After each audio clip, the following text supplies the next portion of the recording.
Sudah berapa orang?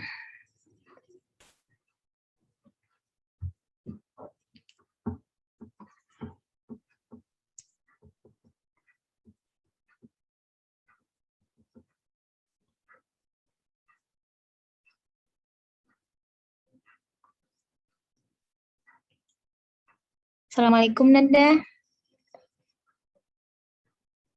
Silakan mikrofonnya. Waalaikumsalam Ibu. Assalamualaikum warahmatullahi wabarakatuh. Salam. Ya, bagaimana kabarnya hari ini? Alhamdulillah Bu Alhamdulillah, Bu. baik. Bagaimana dengan temannya? Apakah sudah gabung semua Nanda? Sepertinya belum. Masih ada yang terkendala Sekali jaringan belum. Bu. Oh, seperti itu.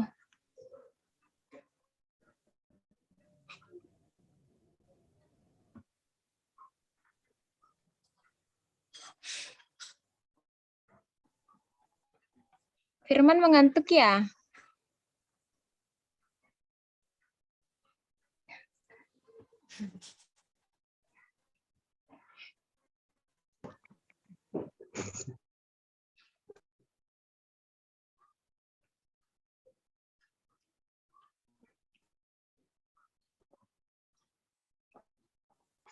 Tidak, Bu.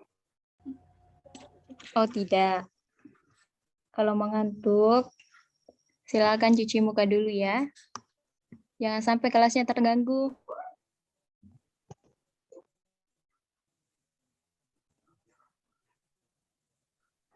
Berapa orang lagi Nanda? Kelas kita sudah berjalan beberapa menit.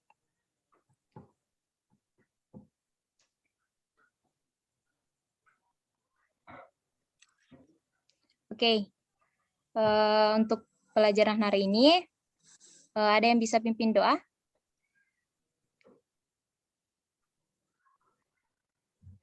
Firman, bagaimana Firman? Bisa dipimpin doanya? Ya, Bu.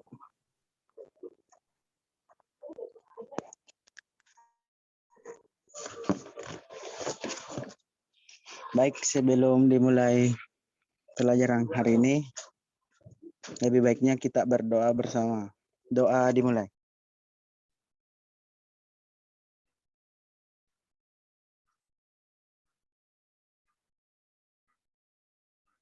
Amin ya rabbal alamin. Doa selesai.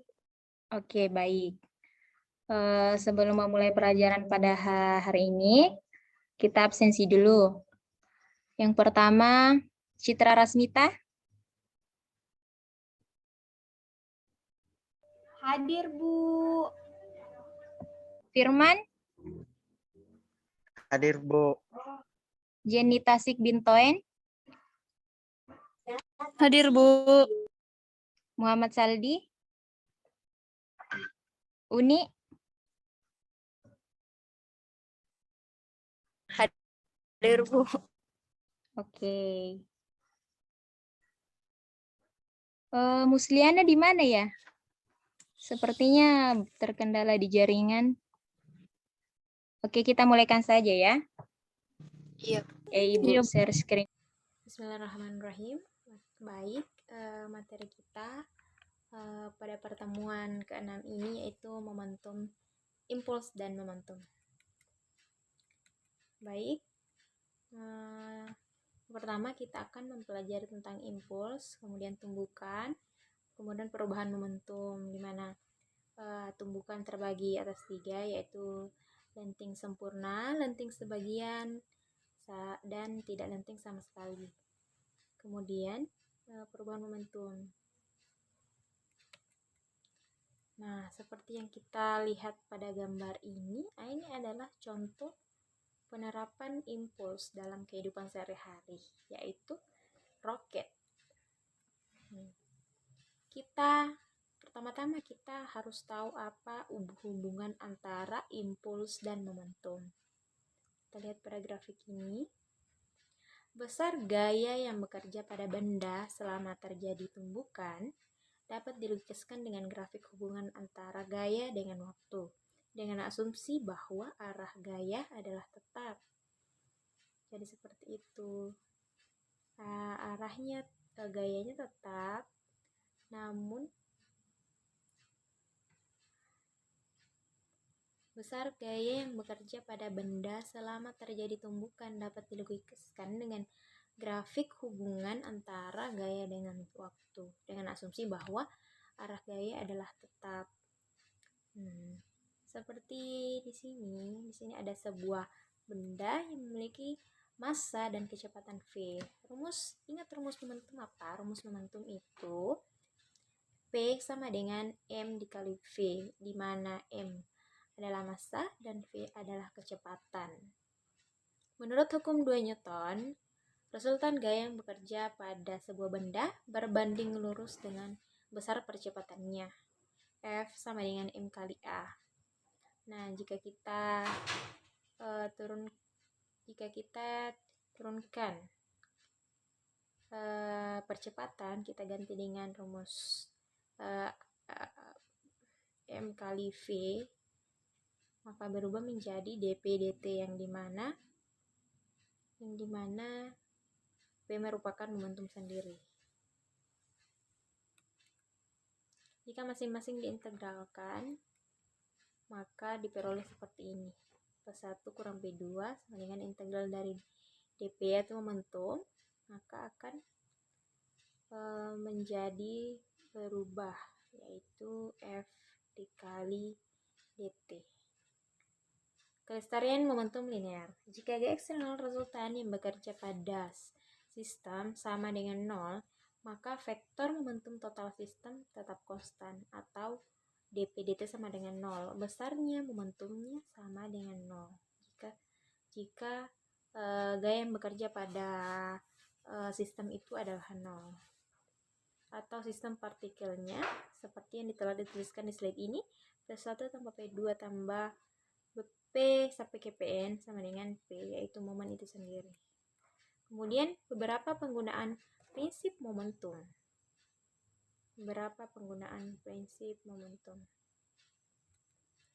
Seperti yang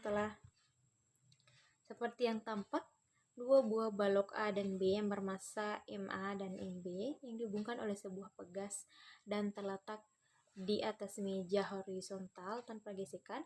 Pegas kita regangkan dengan menarik kedua balok ke samping seperti gambar. Jadi di sini ada balok A dan B. Kemudian kita menarik balok B sejauh X. Seperti itu. Ini prinsip momentum ya. Momentum bisa kita andaikan, bisa kita pemakan sebagai kesukaran untuk menghentikan sebuah benda. Seperti itu.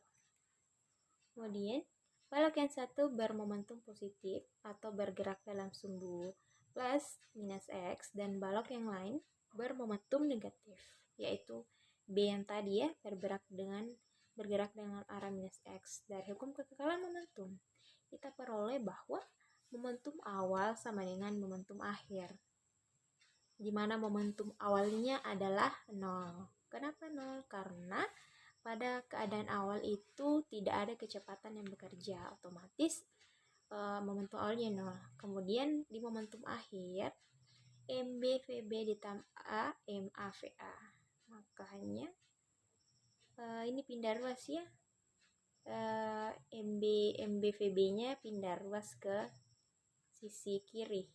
Tapi ini sebenarnya dibalik saja, ya disama-sama saja seperti itu. Atau ketika kita untuk mencari kecepatan dari benda A, rumusnya menjadi VA sama dengan minus MB per MA dikali VB. Kemudian kita masuk di materi tumbukan. Tumbukan ada 3 fase, yaitu sebelum tumbukan, selama tumbukan, dan setelah tumbukan. Kemudian kita mengenal 3 jenis tumbukan, yaitu tumbukan lenting sempurna, tumbukan lenting sebagian, dan tumbukan lenting tidak sama sekali. Yang pertama kita bahas tentang tumbukan lenting sempurna dulu ya. Tumbukan lenting sempurna, suatu tumbukan dikatakan lenting sempurna bila jumlah dari energi kinetik atau tenaga kinetik benda-benda yang bertumbukan baik sebelum dan sesudah tumbukan adalah sama. Artinya maaf, Ibu salah. Maksud Ibu, energi kinetik sebelum tumbukan dan sesudah tumbukan itu sama. Itulah ciri-ciri dari tumbukan lenting sempurna ya. Kemudian, seperti ini. Ada dua buah benda, M1, M2, V2. Jadi ketika menumbuk, kemudian ini ada kejadian sebelum menumbuk dan sesudah. Bisa kita lihat ya di slide ini. Momentum awal bendanya sebesar P awal itu, momentum awalnya M1 V1 tambah M2 V2. Kemudian tenaga kinetik awalnya M1 V1 kuadrat tambah M2 V2 kuadrat. Nah, ketika momentum total kedua benda selama tumbukan adalah P akhir atau momentum akhirnya sebesar M1 V1 aksen ditambah M2 V2 aksen. Kemudian tenaga kinetik totalnya setelah tumbukan yaitu M1 V1 aksen kuadrat ditambah M2 V2 aksen kuadrat. Kemudian ketika kita mengkonversinya di kejadian sebelum tumbukan dan setelah tumbukan jadi seperti ini. M1 V1 tambah M2 V2 sama dengan M1 V1 aksen ditambah M2 V2 aksen. Atau bisa ini di balok di kotak pink, kotak warna merah muda warna pink, kita keluarkan M1-nya dengan M2-nya juga. Jadi sama saja ya. Nah, seperti ini. Kemudian M1 V1 aksen kuadrat dikurang M1 V1 aksen kuadrat sama dengan M2 V2 aksen kuadrat dikurang M2 V2 aksen kuadrat. Atau kita bisa menulisnya menjadi seperti di bawah ini lagi. M1 V1 kurang V1 aksen kali V1 tambah V1 aksen sama dengan M2 V2 aksen dikurang V2 dikali V2 aksen ditambah V2. Jadi ini dibolak-balik saja. Disatukan V1-nya, kemudian di ruas kiri benda satu semua, di ruas kanan dua. Dari dua persamaan dalam kotak merah diperoleh persamaan seperti ini. Ya, kita perlu tahu juga di dalam materi tumbukan terdapat terdapat koefisien restitusi, yaitu yang kita simbol dengan E, yang besarnya adalah minus V2 aksen dikurang V1 aksen dibagi dengan V2 dikurang V1. Kemudian yang kedua adalah tumbukan lenteng sebagian. Setelah tumbukan ada sebagian energi mekanik yang berubah menjadi energi panas, bunyi atau energi lain. Sehingga setelah tumbukan ada energi yang dibebaskan. Hukum kelestarian energi mekanik tidak berlaku. Nah, berbeda dengan hukum lenting sempurna tadi. Hukum lenting sempurna memiliki energi kinetik yang bisa dihitung, sedangkan di tumbukan lenting sebagian tidak punya. Dikatakan di sini bahwa hukum kelestarian energi mekanik tidak berlaku. Nah, kemudian pada tumbukan ini dicirikan antara harga elastisitasnya adalah 0 sampai dengan 1, yaitu 0 lebih kecil dari E atau lebih kecil dari E atau seperti ini. E lebih besar dari 0 dan lebih kecil dari 1. Jadi tidak pernah nilai koefisien restitusi dari tumbukan lenting sebagian tidak lebih besar dari 0 dan lebih kecil dari 1. Kemudian tumbukan tidak lenting sama sekali. Setelah tumbukan kedua benda melekat menjadi satu dan bergerak dengan kecepatan yang sama, setelah tumbukan kedua benda menyatu dengan harga koefisien restitusi sama dengan 0. Jadi ciri-ciri tumbukan tidak lenting sama sekali ini yaitu kedua bendanya menyatu. Jika sudah bertabrakan, kedua bendanya menyatu dan bergerak dengan arah yang sama. Dengan harga ekspektasi atau elastisitasnya adalah 0. Oke. Kemudian kita perhatikan pada bandul balistik ini. Di sini ada sebuah peluru yang ditembakkan ke bandul yang memiliki kecepatan dan tinggi H. Perhatikan ketika sebelum ditembakkan dan setelah ditembakkan. Nah, jika massa peluru adalah M dan massa bandul adalah M besar, dengan kelestarian momentum mv atau energi kinetiknya M kecil ditambah M besar kali V aksen. Nah, seperti itu. Energi sistem akan berubah menjadi energi potensial peluru bersama bandul hingga sampai pada puncak ayunan peluru bandul. Jadi, ada juga energi potensial yang terkandung di dalamnya. Makanya di rumus di bawah ini yang mencatatkan bahwa 1/2 M massa peluru ditambah M bandul dikali V aksen kuadrat, yang dimana ruas kiri ini adalah energi kinetik. Energi kinetik pada saat peluru itu ditembakkan, kemudian akan menjadi setelah mencapai ketinggian H, maka akan berubah menjadi energi potensial yang besarnya M kecil yang massa peluru tadi ditambah massa bandul dikali dengan GH. Atau jika kita ingin mencari kecepatan akhirnya, bisa kita melalui rumus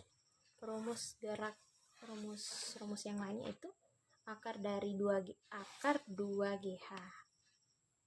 Nah, lalu ketika kedua persamaan ini digabung, maka akan menghasilkan V sama dengan M kecil tambah M besar per M dikali akar 2GH. Baik, itulah yang sempat Ibu jelaskan pada hari ini.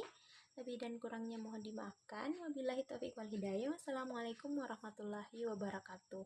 Baik, kita lanjutkan via WhatsApp saja ya Nanda. Terima kasih.